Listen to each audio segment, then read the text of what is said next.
Magandang araw mga bata! Nandito na naman si Kuya Jacob para magkwento sa inyo ng isang magandang kwento mula sa Korea. Handa na ba kayo mga bata? Noong unang panahon sa South Korea, pinaniniwalaan ng mga tao na ang kalangitan ay isang kaharian, isang mundong puno ng mga Diyos, Espiritu at mahiwagang nilalang.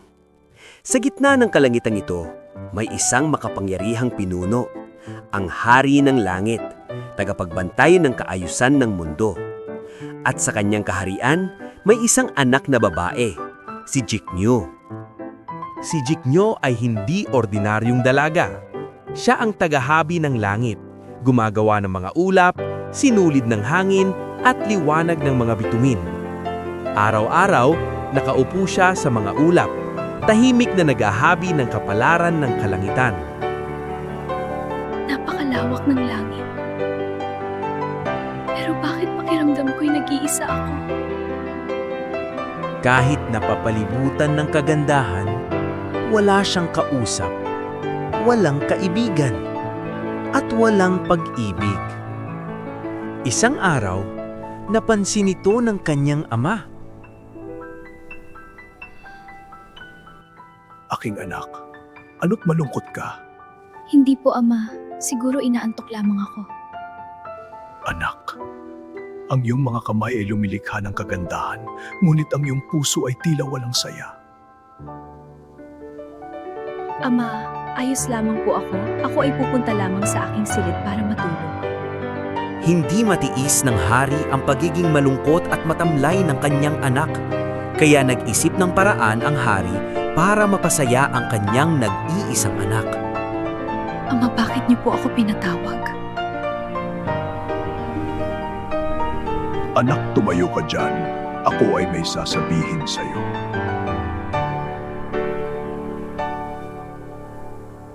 Lubos na nasasaktan ang aking puso tuwing nakikita kitang malungkot, aking anak.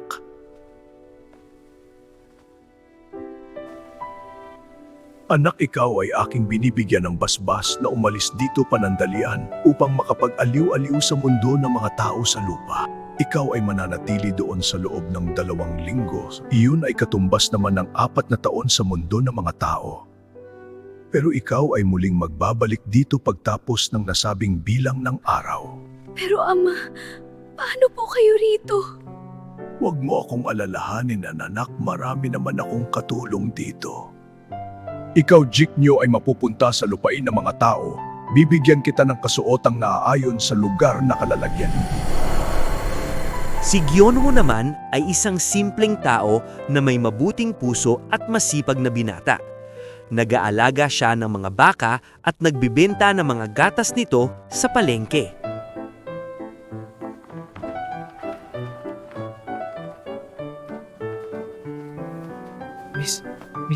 Miss, gumising ka dyan. Ano ba ang nangyari sa'yo? Binuhat pauwi ni Gyunwoo si Jiknyo sa bahay niya habang wala pa rin itong malay. Uy, miss, gumising ka na dyan. Napakabigat mo.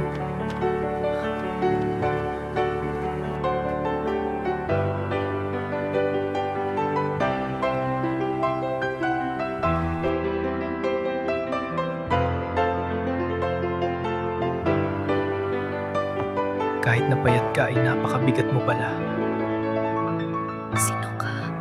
Nasaan ako? Ako si Gyeongwoo. Nandito ka sa bahay ko. Nakita kitang walang malay sa hural ng mga baka ko. Ikaw sino ka? Ako naman si Jiknyo.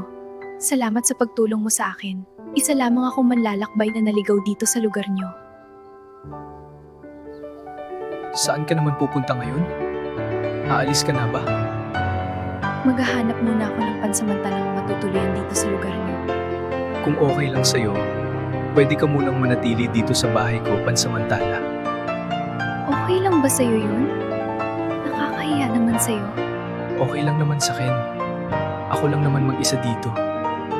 Okay, sige, pero aalis din ako kapag bumuti na ang pakiramdam ko. Sige na, magpahinga ka na. Matulog ka pa dyan, ako naman ay doon sa kabilang kwarto matulog.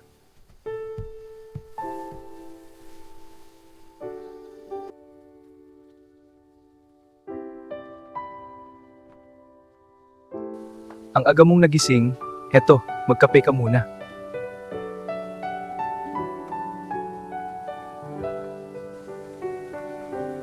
Wala bang ibang tao dito? May mga tao naman dito kaso nasa bayan sila. Nandito ako para maalagaan ko ang aking mga alagang baka. Heto ba ang mga alaga mong baka? Napakadami naman pala. Hindi ka ba nahihirapan alagaan sila? Nahihirapan minsan. Pero kung hindi ko sila alagaan, sino naman ang mag-aalaga sa kanila? Kung ganon, habang nandito ako, pwede kitang tulungang mag-alaga sa kanila. Dito kita nakita kahapon na nakahiga at walang malay. Paano ka nga pala napunta rito? Hindi ko na maalala eh. Ganito ang tamang pagkuha ng mga gatas nila. Kung ganon, pwede ko bang subukan yung ginagawa mo? Oo naman, halika, tuturuan pa kita. Excited na akong makita ang bayan! Oo, siguradong magugustuhan mo doon. Lalo na at maraming masasarap na pagkain doon. Kapag naubos na itong ating mga ibebenta ay mamamasyal ba tayo doon? Oo naman, mamamasyal tayo at kakain ng mga masasarap na pagkain. Yan mo. Pwede ko bang kunin yun? Oo naman, kunin mo lang ang kahit anong gusto mong tikman at babayaran ko. Lumipas ang ilang buwan na pamamalagi ni Jingyo sa bahay ni Gyowu, ay mas lalong naging mas malapit sila sa isa't isa. Magkasama silang nagtatrabaho at masayang namumuhay ng simple lang. Naging malalim ang pagkakaibigan ng dalawa. Ngunit isang araw, si Jiknyo ay nakukonsensya na sa pagtatago ng sikreto sa kanyang matalik na kaibigan. Gusto nang aminin ni Jiknyo ang tunay niyang pagkatao. Sa tingin ko, heto na. Ang tamang panahon para malaman mo ang totoo kong pagkatao. Anong ibig mong sabihin? Ako ay hindi nagmula dito sa mundo mo. Ako ay hindi taong kagaya mo, Gyunwoo. Hindi kita maintindihan. Ano bang gusto mong sabihin?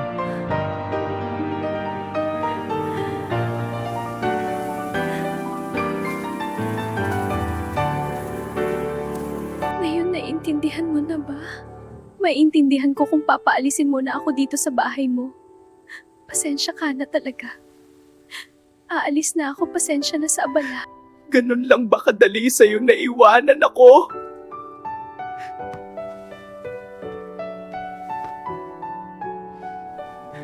Dito ka lang, wag mo akong iiwan. Mahal kita, Jiknyo. Mahal kita kahit ano ka pa. Anong sabi mo?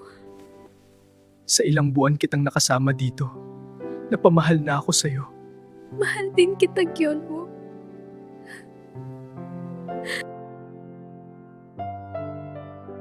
Unti-unting nahulog ang loob nila sa isa't isa. Sa bawat pag-uusap, sa bawat pagtawa, sa bawat sandaling magkasama. Nagpakasal sina Gyunwoo at Jiknyo. Namuhay sila ng payapa, nagkaroon ng 2 anak, at naranasan ang tunay na kaligayahan. Ngunit habang tila nakalimutan na ni Jiknyo ang usapan nila ng ama, tumatagal na ng 5 taon si Jiknyo sa mundo ng mga tao. Unti-unting nakalimutan ni Jiknyo ang kanyang tungkulin sa langit. Ang mga ulap ay hindi na nahahabi. Ang balanse ng kalangitan ay nasisira.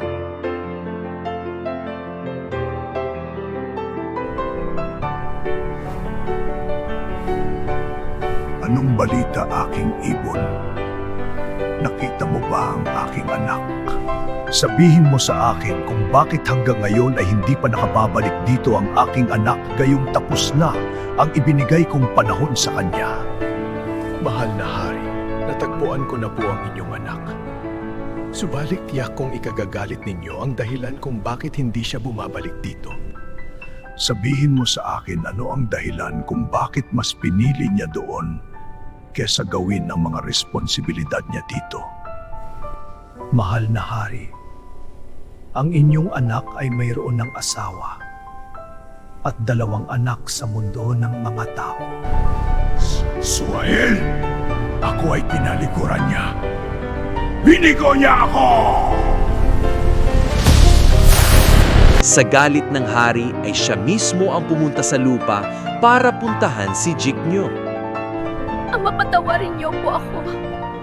Ako na lang po ang parusahan niyo. Lapastangan ka, mas pinili mo pa ang umibig kesa gawin ang tungkulin mo.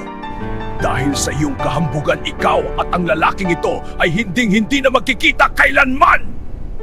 Ama, pakiusap, huwag niyo pong gawin yan. Ikaw, Jiknyo, ay magiging isang bituin na tatawaging Vega at ikaw naman lalaki ay magiging bituin na tatawaging Altair. Inilagay si Jiknyo sa isang dulo ng kalangitan. Si Gyeonwoo naman ay sa kabilang dulo.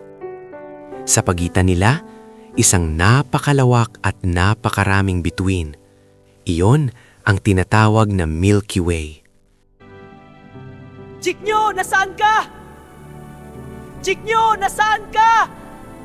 Nandito ako, Gyeonwoo. Nasaan ka? Naririnig nila ang isa't isa, ngunit hindi sila makalapit.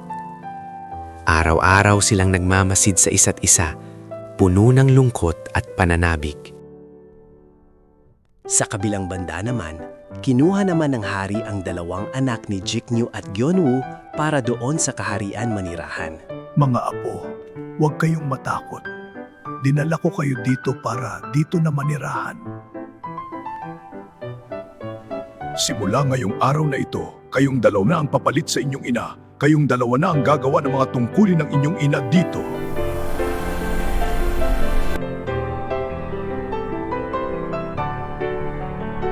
Naawa ang mga ibon sa langit sa kalagayan ni Jiknyo at Gyeonwoo. Kaya nagpa siya silang tumulong.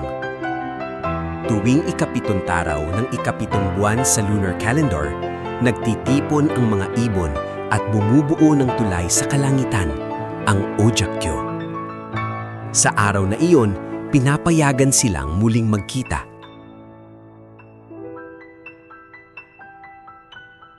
Isang araw ng pag-ibig, kapalit ng isang taon ng paghihintay. Kapag umuulan sa araw ng kanilang pagkikita, sinasabi ng mga tao na iyon ay kanilang mga luha. Luha ng saya at lungkot. Sobrang namiss kita. Isang taon akong naghintay para mayakap ka muli. At hanggang ngayon, ang kanilang kwento ay nabubuhay sa kalangitan. Si Gyeonwoo ay ang bituin na kilala bilang Altair, at si Jiknyo ay ang bituin na Vega. Dalawang bituin, dalawang pusong nagmamahalan, pinaghiwalay ng tadhana, ngunit muling pinagtagpo ng pag-asa. Isang paalala na ang tunay na pag-ibig ay hindi nasusukat sa oras na magkasama, kundi sa kakayahang maghintay.